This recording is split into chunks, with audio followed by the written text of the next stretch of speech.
Hello and welcome to the Keyboard Chronicles, a podcast for keyboard players. I'm your host, David Holloway, and I'm excited as always to be here with you. Paul Bindig, Happy New Year to you, sir. Happy New Year to you, David. And we're have you got a resolution? To survive another year of this podcast. What about you? Fair enough. Look, my resolution is to try and be on more of the podcasts, but looking at my schedule... I'm not sure. I really am not sure, but great to be here as always, of course. No, look, it's great to have you here. And we're very excited to introduce our guest for this episode, Mr. Damon McMahon. So as you'll hear when we speak with Damon, he's had an amazing career playing throughout Southeast Asia and Asia more broadly. And we talk about his amazing experience that, but also he's worked for three of the big manufacturers, so Roland, Casio and Yamaha. So we talk a little bit about that and his perceptions of the differences in them as companies and their products. It's a really fascinating discussion, Paul. Yeah, Damon's a really interesting guy and has had, I would say, a fairly unique musical career path, and really combining that really interesting Asian gigging experience, as you were talking about, David, but then also that behind-the-scenes knowledge of it from an R&D and a manufacturing perspective. And I know you'll all find this really interesting because I certainly did. Yeah, absolutely. So here we go. Enjoy our discussion with Damon, and we'll talk to you after the show. Damon, absolute pleasure to have you on the show, sir. How are you doing? Likewise, very well, thank you, David and Paul. Good to see you both. And so we joked just before we started recording about this being a local derby. I nearly said derby. Local derby with three Australians, and how many times we can work the word mate into the chat. So let's see how we go with that. So, David, it's great to have you here. One of the reasons I was keen to get you on is you have this amazing hybrid career in music of both performing throughout Asia and Southeast Asia in particular, and working for two of the major manufacturers that most of us that on this show and listen and watch us use some of their technology. So I think it's a fascinating sort of hybrid. But I'd like to start off with your performance career. So tell us about how you ended up playing a range of countries through Southeast Asia, and more specifically in sort of 5-star hotels on contract, because I have no idea how that works. Got it. Okay, so I think I'd finished about 5.5 years with Yamaha Music Australia, and decided I didn't want to go straight into another sales / corporate career. A friend had a mate who was a agent that was booking acts over in Asia. Thought, let's do that. My girlfriend at the time was a singer, and we'd been performing as a duo, so put a bit of material together, as in photos, and recorded music stuff. Sent that off, got the contract, went to Shanghai, China, and this was when was this? Late 80s, I think it was. Yeah, sorry, early 90s. And ended up there as a duo, met another duo. We were at the Portman Shangri-La as a duo in Shanghai. There was another duo with a Kiwi guy and an Aussie girl performing at the Shanghai Hilton at the time. Back in those days, there was literally about 500 or 600 expats in Shanghai. It was very different. And so we, of course, got to know them, became great friends, saw there was a market for a 4-piece band. So the ABBA kind of thing, the pretty girls out the front, ugly boys up the back on instruments, and put together again some more marketing material, and sent that off to 5-star hotels directly. Didn't go through any agents, and managed from there. Off we went. That's amazing. And so, I mean, you mentioned things were very different back then. Talk about Shanghai in the early 90s, because as we know, over the last 20 to 30 years, with varying levels of transparency, there's been, China has opened up a lot to the world, and there's some incredible industries and other areas going on in China. So what was it like in the early 90s? Look, we were there during an amazing time because, we're there for a 6-month contract. So we were there through the Chinese New Year, which in the second largest city in China is something to behold. It literally was like the Gulf War, the amount of fireworks flying all across the city sky. Buildings were catching on fire because people were letting off fireworks inside. And then the other major event that happened was the floating of the yuan. So at that stage, China had the renminbi and the yuan, two currencies. They floated the renminbi correction. And there was, and also I think their leader at the time passed away. So there was quite a lot of stuff happening in the country. We were followed by the PSB, the Public Security Bureau, from time to time, never in a threatening way, just to monitor that we weren't being subversive or disrespectful to the Chinese culture.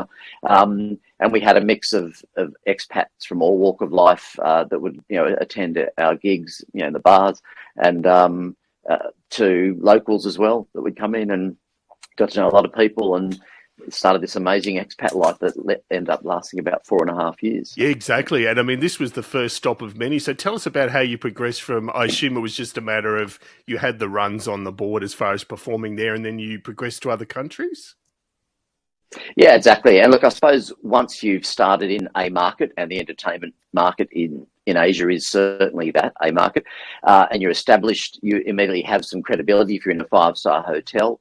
And back in those days, we didn't even have access to CDs, so we put together a tape with some overdubs by a couple of expat British guys that were doing DJ work in Shanghai. They did some great overdub verbal recommendations, I suppose, for us, and we put that onto a tape with nice photo, and really targeted towards food and beverage managers that were doing the hiring in other countries and hotels. Sent that to them, and the next stop was Singapore, and that was our very first as a 4-star, as a 4-piece band. And I remember they say in Shanghai there is communism, but you have freedom. In Singapore, it's a democracy, but leave the rest to your imagination. And and that was very true. It was quite a brain adjustment to get used to the changes there. And on it went from Singapore. We were there for 6 months. Then we went to Japan. Supposed to be 6 months, ended up being 2.5 years at the Osaka Hilton, which was incredible. And then finished in Thailand at the forget the name of the hotel now. I just decided then it was time for me personally to lay down my roots back in Australia and get back into a real job, so corporate career and a bit of music as well. So. Yeah, and we're definitely going to talk about that as well. So just going back to Osaka, I know you had some interesting experiences there, including one very fateful night, tragic night. So tell us about the earthquake and your involvement and what you saw go down at that stage. Yeah, talk about kicking off our post in Japan with a bang. In fact, it was more like an explosion. So we played the first night on the 35th floor Sky Lounge at the Osaka Hilton, where we were contracted. I think the other guy in the band, Gavin, and myself got back to our respective rooms at 4 something in the morning after we completely re-EQ'd the sound system after the first night. And at 5:46 a.m., I'll never forget the time, the Kobe earthquake struck, which is probably, to give people an idea, Sydney to Parramatta distance is around about 25-30 kilometres. And that was called the Great Hanshin earthquake, and that killed about 7,000 people immediately. And that number increased with injuries and illnesses later on. It was so violent. We're on the 11th floor of the Osaka Hilton that you couldn't sit up in bed. It was a completely blacked out room, of course. I was dead asleep.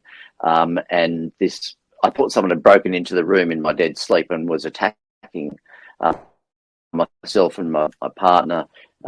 She woke up in a mad panic, and you couldn't sit up in bed. It was shaking around and being thrown around the room so hard.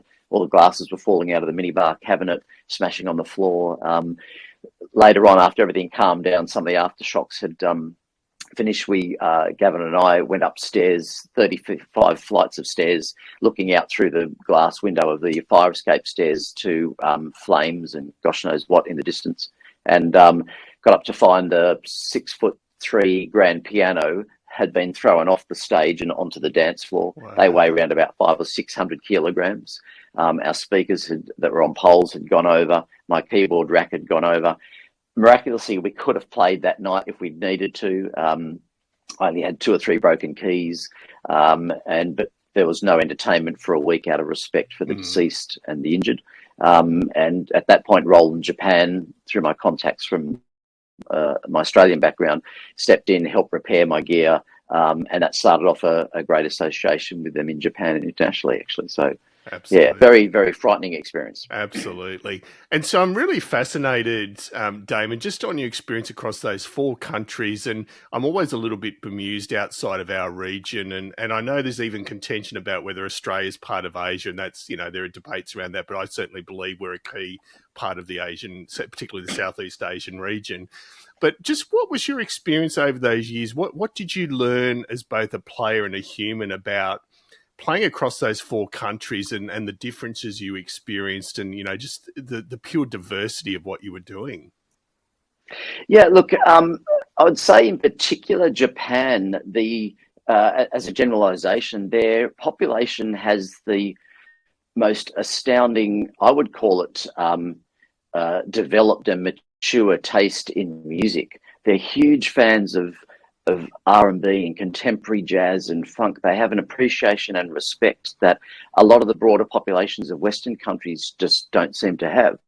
And that was really quite humbling with their expression of respect for us as performers. Whether we were doing some of our originals as instrumentals we would tend to do earlier in the evening, to doing all the pop cover hits from, and jazz and Latin and everything else you have to do in a 5-star hotel gig, the respect and appreciation we got from Japanese audiences in particular was amazing. And then I suppose being in 5-star hotels, again, as I touched on, the breadth of walks of life that people come from in the audience, everything from backpackers that are treating themselves for a luxury night before they go back on the road, to flight crew, to business people, to locals, and everything in between. It's one thing I really learned is that we needed to keep in mind as entertainers is it's about the audience, and we really need, because we are there to provide their entertainment, and we weren't original bands, so we were performing essentially what would please the audience and get them spending on food and beverage, to be perfectly frank, when you boil it down from a business perspective.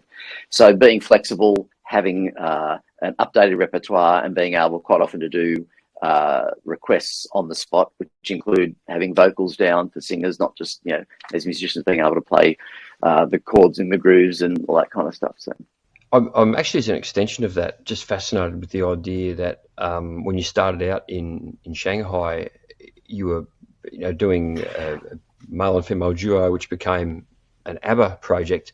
And my mindset is that would seem to be an unlikely thing to ignite and inspire the people of China, but obviously I'm wrong. Yeah, look, I suppose we went to a 4-piece in our next contract, which was in Singapore. But look, again, it's a business and a market, and it comes down to what budgets the hotel have for entertainment, but also what value they believe they can derive from it.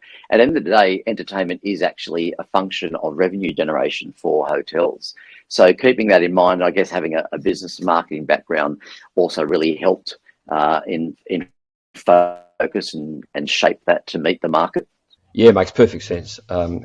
Damon, you mentioned just before about that tragic earthquake that happened while you were in Osaka, and what came out of the back of that was a deepening relationship with Roland. I'm wondering if you can share with us a little bit of your time with Roland, working with them, and the consultancy work you did with them. Yes, so I had done a tiny little bit of consulting on a project or two that was non-customer, as in retailer, if you like, focused in Australia before I left, just in a part-time couple of projects, recruiting and training some staff and that sort of thing. Went to Asia, moved to Japan, and when contacted them, they were delighted to have some expats living in what was then Roland Corporation's global headquarters in Osaka. Very shortly after that, they moved to Hamamatsu, which is where their global facility is now, on a beautiful lake with an R&D facility to die for and everything else. But so it started out, I think originally started typing and writing new product brochures and catalogues. So they would give what I would call a jinglish, so Japanese English, poor English sort of broad description and a table of accurate specifications, and probably who the target market for these products were, whether they were sound modules, synthesizers, drum machines, hard disk recording, effects, guitar, all that sort of stuff, and ended up writing a few brochures and catalogues for them. And then they started bringing us some prototypes after we'd signed an NDA. And we were working on prototypes in our hotel rooms, doing some testing, some development, tweaking of sounds, adding features. And that also included a couple of trips to Hamamatsu on our one night off a week to their R&D facility to work with engineers on some of the bigger projects. And it also ended up with us having some disguised prototypes in shells that had no markings on it, had a black cloth to drop over the top of the products in between sets, so that people couldn't see. And one of those, I think, was the RD600, an absolute standard in stage pianos even now. Another one was the Roland G series arranger workstation. The V drums were just being finalised at that time. I remember Gavin, amazingly talented guy, the other guy in the band, and myself were working on that, and the response of the Remo mesh head for the snare, and how that tracked from a sound perspective. We record that into a hard disk drive and then work with the engineers on refining some of that. It was amazing. Yeah. It was really great fun, and to be able to work with products that weren't quite released, and in fact still had glitches and things, work around those in between sets was a lot of fun. That was actually going to be my next question, Damon. Was did any interesting little glitches in the beta models of these prototypes cause you a few dramas when you were playing live? Look, I'm sure there were, but we probably avoided running them in full flight. So if it was a synth or an arranger workstation, might have just been using sounds, or perhaps with split keyboard, perhaps bass and left-hand Rhodes in the right, or layering a couple of sounds in the right, maybe running a drum groove and working through the variations of the drum pattern, but not running full sequences or not running full left-hand groove accompaniment patterns, and to avoid stressing the processor too much and perhaps putting ourselves in that position. So there wasn't anything major that happened, at least not unrecoverable, that ended up being a train wreck, which I know we'll probably talk about later on. Well, we most certainly will. We most certainly will. Is there anything we could look at, say, in the finished, for example, Roland RD600 and Damon McMahon go, you know what, that happened because of the feedback I gave them? Is there something that you can sort of proudly say that was a result of our work? Yeah, look, a very, very simple addition was the RD600, if I remember rightly, had some really great organ patches on it, but not the ability to switch between slow and fast Leslie tremolo speed. So I think we had that added in only for certain samples, because some of them were preset organ rotary speed tremolo. And the other one was, I think, being able to start and stop drum grooves. I think, if I remember rightly, it had some preset basic drum patterns, more for practice purposes and that sort of thing. And you could start and stop that with a foot switch, which you previously couldn't do, which for a pianist, a keyboard using two hands is pretty well essential. So just a very simple thing like that, yeah. Oh, amazing. Congratulations. My claim to fame. Yeah, absolutely. Take it all the way. That's amazing. Damon, you were telling us before about how humbled you were by the I'll use the word music knowledgeability of the Japanese music fans. And maybe you could share with us some of your experience meeting some of your music heroes at the Osaka Blue Note Jazz Club, and who I believe may have even jammed with you as well. Yeah, exactly. So the Osaka Blue Note Jazz Club is one of about 5 or 6 Blue Note jazz clubs around Japan. And it was literally around the corner from the Osaka Hilton. And mainly American artists would come and do a circuit touring Japan, doing the 5 or 6 Blue Note jazz clubs. And a lot of these names, guys like Joe Sample, probably, if you ask me, my keyboard hero, it would be Joe Sample, and his band, when he launched his album and did a tour of Japan called Did You Feel That? And he wrote it in tribute to the California earthquake, which happened actually a year before. So we got to meet Joe and literally hang out with him, had drinks with him. He'd, to an extent, probably pontificate. He was quite a deep thinker, Joe, and he'd talk about books he was reading and about the state of music industry today. He later came to Australia while we happened to be back on a short break. He gave us front row seats to his concert. Even gave us a shout out, at one stage in the audience, which for any piano player is an absolute thrill. And I remember Joe walking into the gig, and the first set was normally instrumental, which Gavin Hamburger, my amazing partner in the band, musically, and I would do as instrumental, and then the girls would come on for the second, third, fourth sets. And he and I were doing our instrumentals, sort of a smooth jazz style. Quite a lot of those were originals. And I looked up and said across quietly off mic to Gavin, "Is that, wanting Joe sample?" And he looked up, and we both nearly died. That's, and I think we actually took an unscheduled short break then just to recover. And he ended up being a lovely man, incredibly gracious. Other music heroes were the original members of Blues Brothers, Steve Cropper on guitar, Lou Marini on sax, Patches Stewart, I think I was on trumpet. A bunch of those sorts of guys. We had Patty Austin come in with her band. That was a very funny story. Because they were touring Japan, they were on the road for quite a few weeks, they'd get quite homesick. And probably if they were in a Western country like Australia or America or anywhere else, they probably wouldn't tend to give you the time of day. But they'd finish their gig quite often when we were still going, and in their hotel room they'd come up and hang out with us, and someone got on stage. We had Steve Gadd playing percussion on congas and bongos with us on stage jamming. He was just the loveliest man and so approachable. We had Ricky Lawson. Remember, had quite a few beers with Ricky Lawson, he recorded the original drum introduction to Anita Baker's Having a Mental Blank Now. We can fill it in later, but on drums, and he was drummer for Michael Jackson and Phil Collins, one of the best in the world. Remember having quite a few beers with him. We all jumped on the bikes, the push bikes that we had, and rode down to Osaka Blues & Co., this little smoky jazz club down the south side of Osaka. And he jumped on the old drum kit there, made it sound incredible. That was probably like, hitting tin cans together. And Gavin on guitar, myself on piano, and jammed together. It's just a thrill I'll never forget.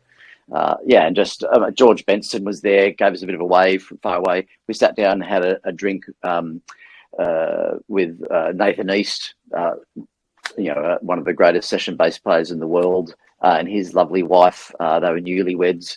He signed my bass guitar that I've still got. So, a lot of fantastic, very fun memories. Yeah, absolutely. And I mean, Osaka sounded like a golden period for you, Damon, because I know you also did some gigs on behalf of the Australian consulate. Tell us about that, including some great punter behaviour in the middle of gigs, people trying to come up while you're playing. Tell us about that. Yeah, look, from memory, I think it was the opening of the new consulate in Osaka, Japan, or might have been the Trade Commission, and they were showing off Australian building capabilities as part of the new building they released. And being an Australian band and local, they knew of us. So the consulate got in touch and said, "Would you guys come and play? We'll transport you there during the day, won't interrupt your evening thing, have you back in time." But great, yep. And a particular federal minister, member of parliament, came up, and in the middle of us performing, broad daylight, sunny, looking out over Osaka, and he walks up literally right in our faces and says, "Hi," I won't say his name, "I'm blah, blah, blah, pleased to meet you." And the girls are trying to sing with a microphone. Gavin's on guitar or sax, whatever. I'm on keyboards. And I just looked at him and started laughing and just kept playing. And I think the girls graciously shook his hand, but Gavin and I just sort of laughed. And so politicians, got to love them. I think, and look, I've decided, I don't expect you to confirm or deny this, and I'm just going to say it's true, even if it's a lie. It must have been Anthony Albanese as a music fan, and he's now our Prime Minister, so I'm choosing to believe it was him. That's what I'm going with. We'll get the name of the politician offline later. Yeah. Yes. Absolutely. In fact, I don't believe he's with us any longer. So. Oh, okay. Oh, now you're going to have me thinking. Yeah, we'll talk after the show. And so right. You've talked about some of your amazing work with Roland, and you did mention at the start of the show, so was your first major manufacturer Yamaha, then Roland, and then Casio? Correct, yes. So I worked for Yamaha Music Australia in my 20s as the role was called promotions manager and a product specialist. So I was doing clinics and demonstrations on Yamaha products, Clavinova, portable keyboards, since that kind of thing, all over Australia, and also managing the tours of Japanese artists that would come out from Yamaha Japan. And that started my love affair with the Japanese people, really getting to know Japanese staff. Then I went overseas for 4.5 years and had deep involvement with Roland Japan at so many levels. Whilst I was in Japan and Osaka, I started taking lessons in Japanese and studied it under a sensei, a teacher. And by the time we left Japan, 2.5 years later, was getting fairly conversational in Japanese, and those now very rudimentary Japanese skills really stayed with me all through my career, especially from a business which was intertwined with music. Coming back to Australia, I joined Roland for 9, nearly 10 years, managing their contemporary keyboards division, which is portable keyboards, digital pianos, a range of products, those sorts of things. Then I left and went to 2 other Japanese companies in the consumer products side of it. And then in the 2011, I joined the company in Australia that distribute Casio and managed the business for Casio EMI, electronic musical instruments, for, again, close to nearly 10 years before I left the industry. And wow. So that Japanese background and music background combined with business has just been a real blessing for me to be able to combine my passion for both music and business and Japan, in fact, all through my career, which has been just fantastic. Very blessed. Absolutely. And so I'm fascinated, without talking out of school too much, just across those 3 manufacturers, Damon, what were your impressions, or what did you learn from each of those companies as far as how similar or different they were? They're all highly successful companies, and I'm personally chuffed to see. I know you don't work for Casio or EMI anymore, but I'm just thrilled to see Casio having a real renaissance, because they copped a lot of flack for many years, and illegitimately has been sort of the toy manufacturer, or the lesser of the manufacturers, and they're certainly coming into their own again, deservedly so. But just interested in your impressions of the 3 within the constraints of what you can say. Yeah, great question, actually, David. One of the observations I'd make is that Roland were, and largely still are, though they're diversified a little bit, very, very focused music business, music company. And when I was involved with them back all through the 90s and into the 2000s, when I was back here in Australia, that music focus was amazing. And they had incredible resources, I guess, given they make everything from little Johnny's first keyboard to an extent up to the most eponymous instruments used by the top professional musicians all around the world in studios, live work, wherever. Their resources were pretty impressive. And I spent a lot of time both in Japan and Australia with them. So I got to, I suppose, be exposed to a fair bit of the culture, the people, in other words. Casio being a computer company, first and foremost, and one of their divisions, what they do is music, I guess, is impressive to me because they need to do more with less. So they perhaps don't have some guitar R&D guys that might be able to contribute to sampling or how to program particular guitar parts in for keyboard use, or just as one example. So it was really impressive, a much smaller team, and how open they were to having outsiders, foreigners, non-Japanese, involved in their R&D and market research efforts.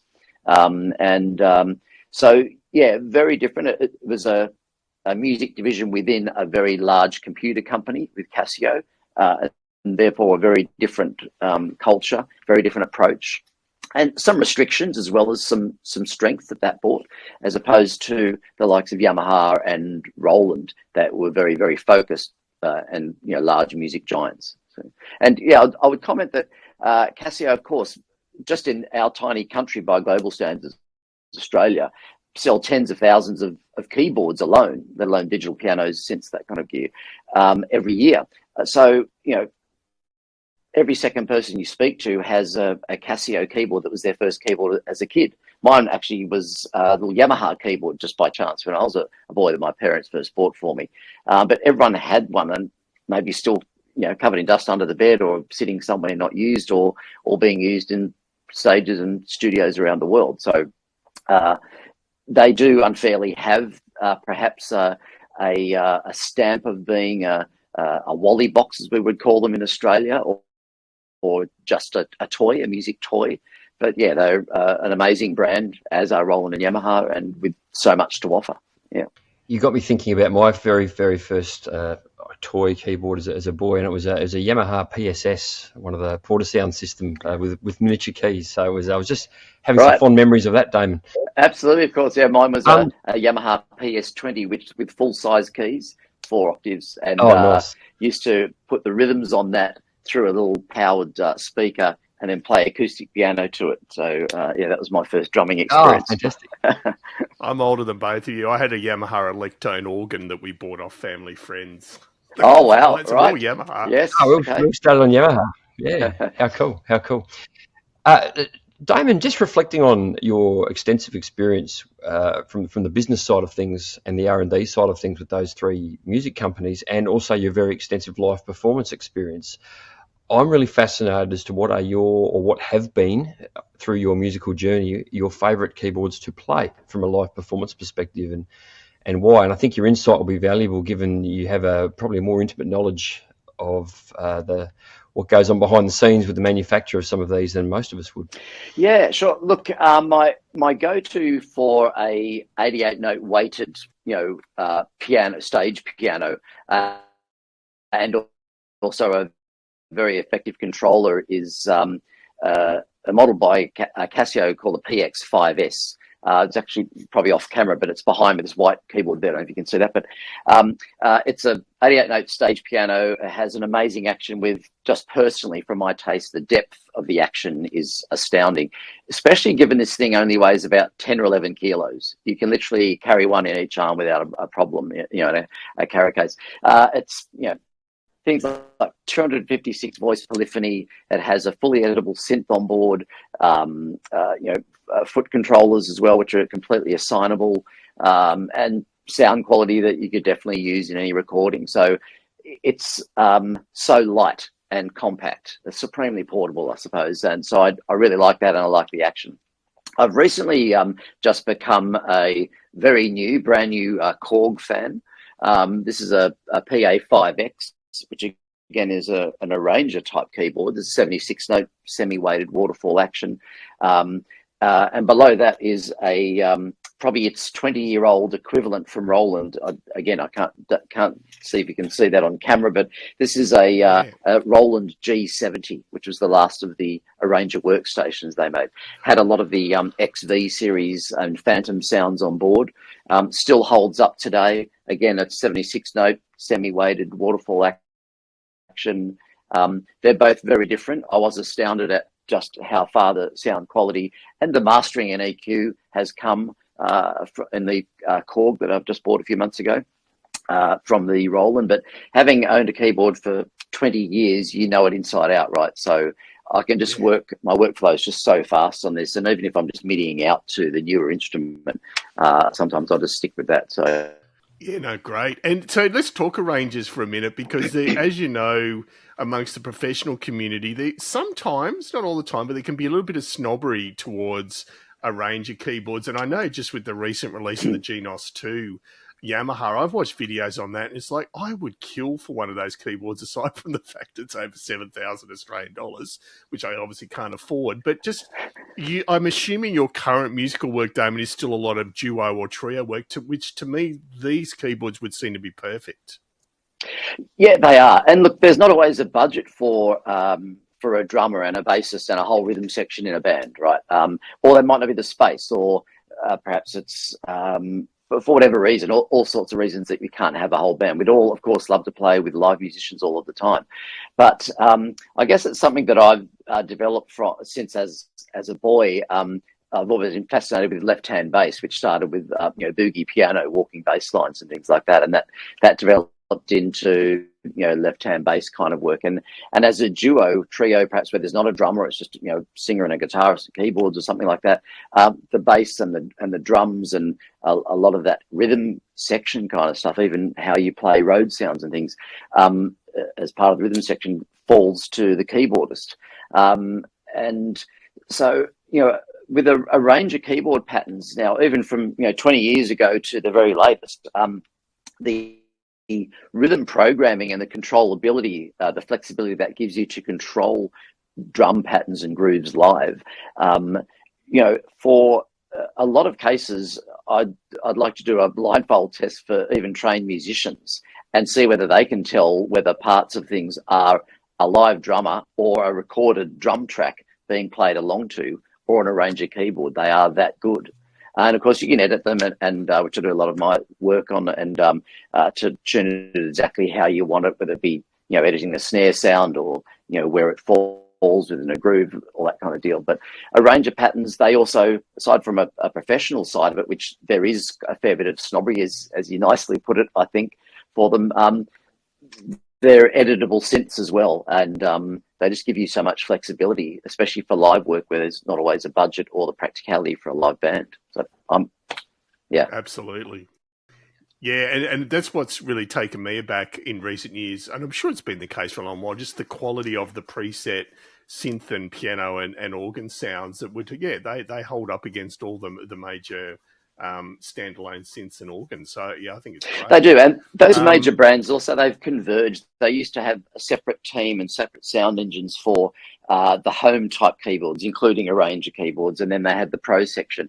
But that technology is now just completely converged. So a lot of Korg's latest sounds from their Chrome and series synths, they're just literally what are in this PA5X. And the Roland, even back 20 years ago, it's a lot of the Phantom sounds, even though it's a Ranger keyboard. So it's not as if they're second-rate sounds. Same with Casio stuff. They're just pro-grade sounds. So, yeah.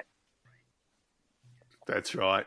Now, you mentioned before about train wrecks, Damon, and we are coming to that part of the show. So I'd love it if it was a Ranger keyboard related. But anyway, is there something where something's gone spectacularly wrong over the last 20 to 30 years with a gig that you can look back upon and laugh now? Look, I suppose the federal minister or member of parliament, trying to shake our hands in the middle of a performance.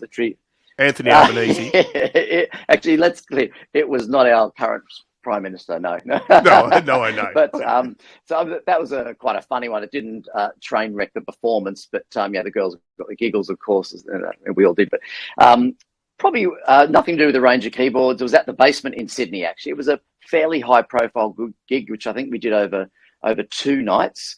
I won't say which material or which band or which artist, but the guitarist, who is absolutely studio quality, huge respect and loved playing with him. His guitar gradually and increasingly just went further and further out of tune, but over the space of 2 sets, and he didn't notice. And because it was so gradual, most of us are going, what is it? And in the end, in the break, we took longer to put new strings on and restring the guitar and get him back on stage. And look, it wasn't a train wreck. It didn't seem to affect anyone out of the audience. But when you listen back to the recordings that I have, it's just a real shame, because half of the recordings, at least maybe 3/4, are just increasingly big. You just can't listen to it. It's just so grating against the ear. So I'll call that a train wreck, even though it didn't affect the audience. So. Nicely described, and well done in just preserving the honour of the guitarist in question too. We've all been there in some form, right? So. Oh, totally. I've done way worse things than that on stage, I can assure you.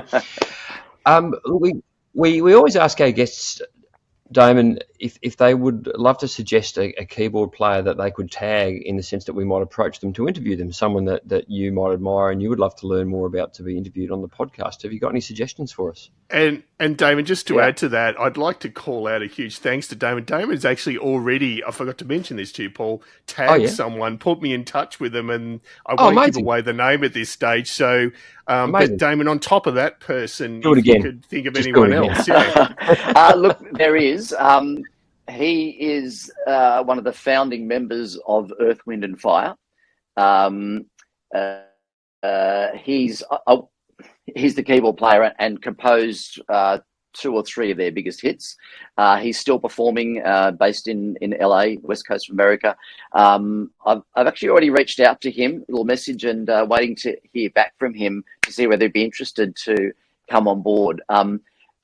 Just out of respect for his own privacy, I'll wait until he responds, and then we can go from there. So, but my gosh. Being able to say in your resume, oh yeah, I wrote some of Earth, Wind and Fire's biggest songs and I'm a keyboard player. Wow. Yeah.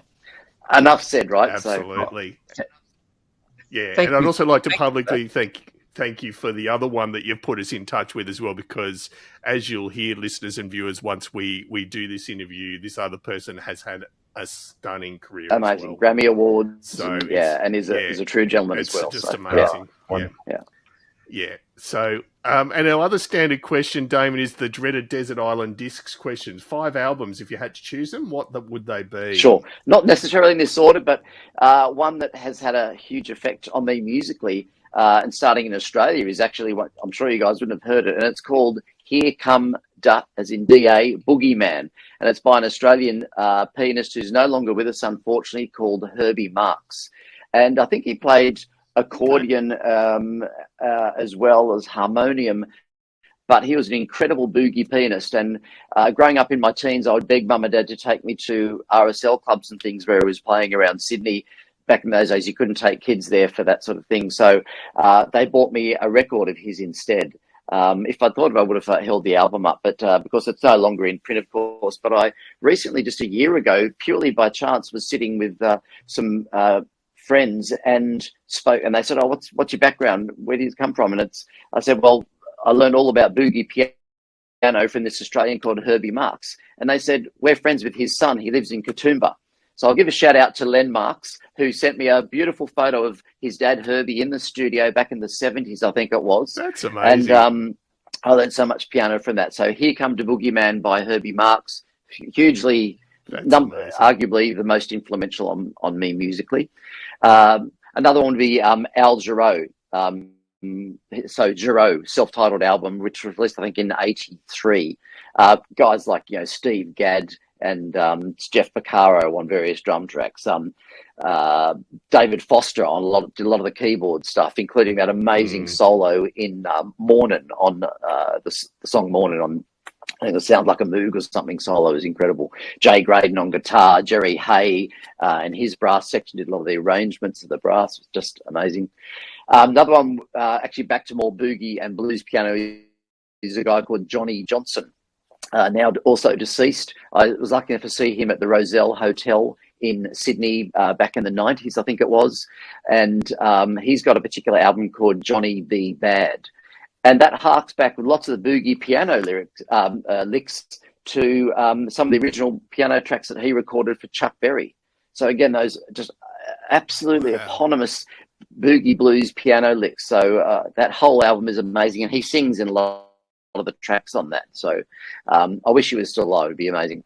Another one would be, actually another Australian theme would be the soundtrack to the movie Rebel, which was a motion picture movie called, featured Australia's Debbie Byrne, stunning vocalist, absolutely amazing vocalist, and actor Matt Dillon. And it was set in Sydney in World War II. And he was a Marine that went AWOL. And a lot of the soundtrack features Australia's Galapagos Duck, our amazing, signature, I think, jazz rock band, right? And also some arrangements by another deceased gentleman by the name of Ray Cook, who was an incredible piano player but arranger, and he did some beautiful arrangements in that album. A lot of big band boogie swing, 1942s type era, but then with Galapagos Duck throwing a really modern influence. So if you get a chance, listen to that. You'll be able to stream tracks from it on YouTube. I don't think you can buy the album at all in any form or fashion now. But another one would be Stevie Wonder's Natural Wonder, that twin disc album. A lot of it with live and never before heard live arrangements that went to all sorts of places. So look, I think that's about five albums, I think so. Yeah. It is, yeah, great picks. Brilliant. Yeah, awesome. Thank you so much. All right, it's time for the quick fire 10, Damon. I know you know how this works. We've got 10 quick questions, 10 quick answers. And I'm going to kick off with, what is the first album you ever heard? ELO's Time album back in the early 80s. Great, yeah. The production on Yep. those albums is just incredible. Your most important pre-gig ritual? Drinking water. Yeah, no, hydration is very, very important. We definitely agree with that.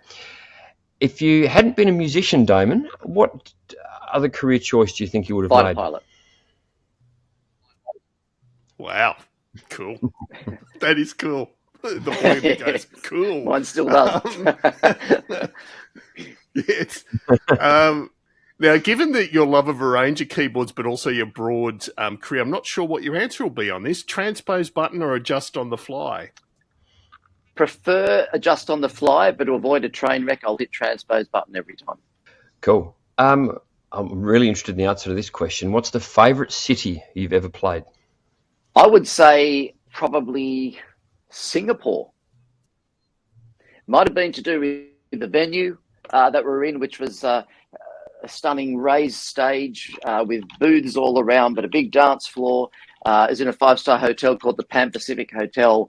Had a great sound, and afterwards we could walk across through the park to an amazing section of bars with live music and stuff after our gig that was still going. So a mix of reasons. Yeah. There you go.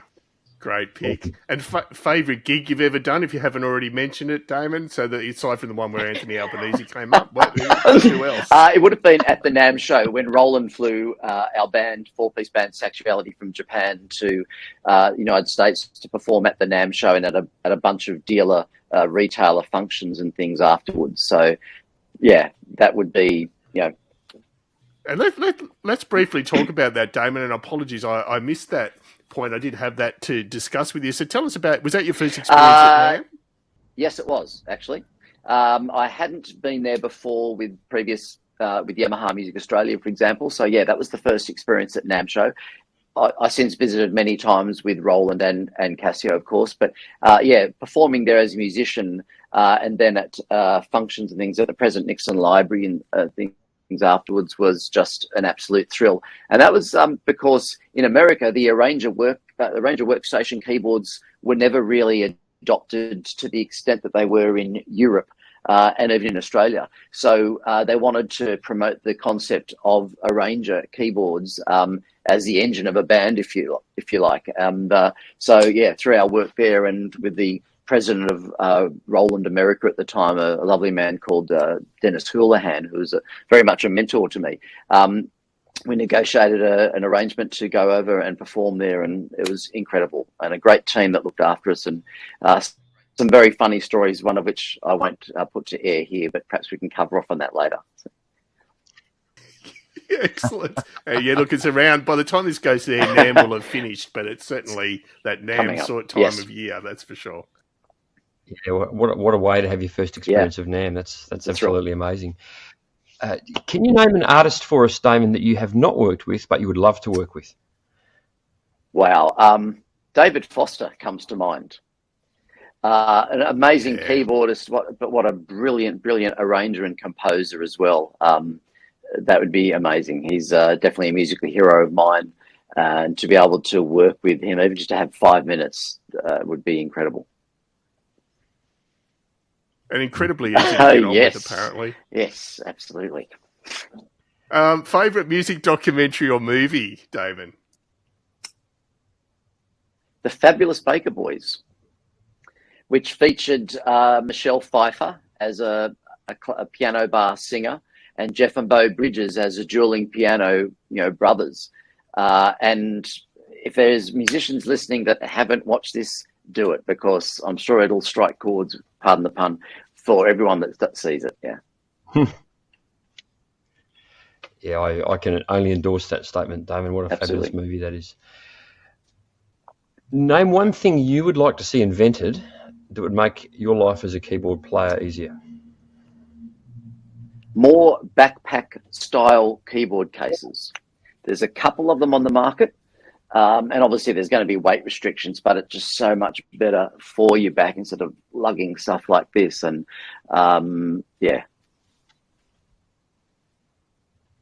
Yeah, great one. And then what keeps you sane outside of music, Damon? What's your favourite non-musical activity? Scuba diving. Being under the water, either Nice. snorkeling Yeah. or scuba diving, I liken it to being a bird flying through an underwater garden. It's just amazing. I was lucky to do a very quick scuba dive trip for about 8 days up to Papua New Guinea in August, and probably the most amazing holiday experiences I've ever had. Yeah, love the garden analogy. And I think it's fair to say, Damon, you've certainly been through the garden that is Southeast Asia and Asia throughout your amazing musical career to date. Who are you? You're doing still some regular gigs in Australia? Yeah, look, here and there. There's a bunch of Sydney musicians that all know each other, and it's a phone call or a text or an email or something. You're free. Here it is. So here and there, the odd gig. Sometimes it's a corporate thing. Recently did a launch for a speaker brand, well-known speaker brand for my current employer. That was great. We had a 12 or 13 piece band on stage with the brass section, the whole thing, and we're doing the bigger production kind of things like Toto's Rosanna and those kind of tunes, which you don't get to do those every gig, right? So that was great. Yeah, with more speakers than you could imagine. So that was great. The odd gig here and there. No, that's excellent. Look. No, that's great. Look, we can't thank you enough for for taking the time with us today. And just to pull back the curtain a bit to our listeners and viewers, Mr. McMahon, he was concerned he wouldn't be an interesting guest, and I assured him repeatedly that he would be, and he's certainly proven that today with his amazing story. So, yeah, cannot thank you enough for taking the time, Damon. It's been an absolute pleasure. Thank you so much for having me, guys. I really appreciate the opportunity. It's been great fun. And there we have it. As we said at the start of the show, Paul Damon's a fascinating guy, and he's had some experiences that certainly I know I'll never have. Yeah, well, let's just start with scuba diving. That's something that. But yeah, totally. I mean, being near a massive and very, very tragic and impactful earthquake, and sort of seeing the results of that was just that in itself is amazing. What a beautiful, rich part of the world Southeast Asia is too. I'm lucky I get to travel there a little bit myself, and it's. But I certainly don't have Damon's vast depth of experience there, but it is a wonderful, beautiful, interesting place. So I feel like he's been really generous in allowing us to come on that journey with him a little bit over the last hour or so we chatted to him. That's right. Yeah, no, hugely appreciate Damon's time. And as always, we appreciate your time listening. Super quick shout out to our gold and silver sponsors, Tammy Catcher from Tammy's Musical Stew. Thank you, Tammy, as always. We appreciate it. Dave Bryce and the team at musicplayer.com forums. We've been members for over 20 years, or I have, and you have not far off, Paul. Great place to hang out and talk keyboards.